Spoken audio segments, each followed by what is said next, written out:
سونے چاندی کے استعمالی زیورات پر زکوٰۃ کا حکم۔ سوال: کیا فرماتے ہیں علماء کرام اس مسئلے کے بارے میں کہ خواتین کے سونے چاندی کے استعمالی زیورات پر زکوٰۃ لازم ہے یا نہیں؟ نیز یہ بتا دیں زیورات حاجت اصلیہ میں شمار ہوتے ہیں یا نہیں؟ جواب سننے سے پہلے تمام دوستوں سے گزارش ہے، چینل کو ابھی تک سبسکرائب نہیں کیا تو چینل کو ضرور سبسکرائب کریں، ویڈیو کو لائک اور ثواب کی نیت سے شیئر کریں۔ جواب: سونے چاندی کے استعمالی زیورات پر اگر شرائط زکوٰۃ پائی جائیں تو زکوٰۃ لازم ہے، کیونکہ شریعت مطہرہ کے قوانین کی روشنی میں سونا چاندی ثمن اصلی ہیں، لہذا وہ زیورات کی شکل میں ہوں یا ڈلی کی صورت میں ہوں یا برتنوں کی شکل میں ہوں، استعمال میں ہوں یا فارغ ہوں، ہر صورت میں شرائط زکوٰۃ پائے جانے کی صورت میں زکوٰۃ فرض ہوگی۔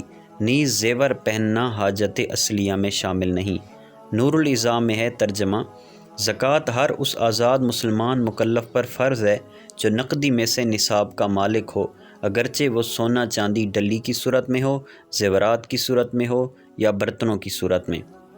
حاشیۃ الطحطاوی میں ہے ترجمہ: در میں ہے سونا چاندی میں وجوب زکوٰۃ کا افادہ کیا اگرچہ وہ پہننے یا نفقہ کے لیے ہوں۔ فرماتے ہیں چونکہ وہ دونوں ثمن اصلی ہیں لہٰذا وہ کسی بھی صورت میں ہوں ان کی زکوٰۃ نکالی جائے گی۔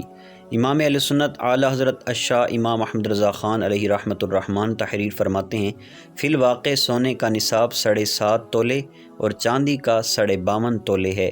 ان میں سے جو اس کے پاس ہو اور سال پورا اس پر گزر جائے اور کھانے پہننے مکان وغیرہ ضروریات سے بچے اور قرض اسے نصاب سے کم نہ کر دے تو اس پر زکوٰۃ فرض ہے، اگرچہ پہننے کا زیور ہو۔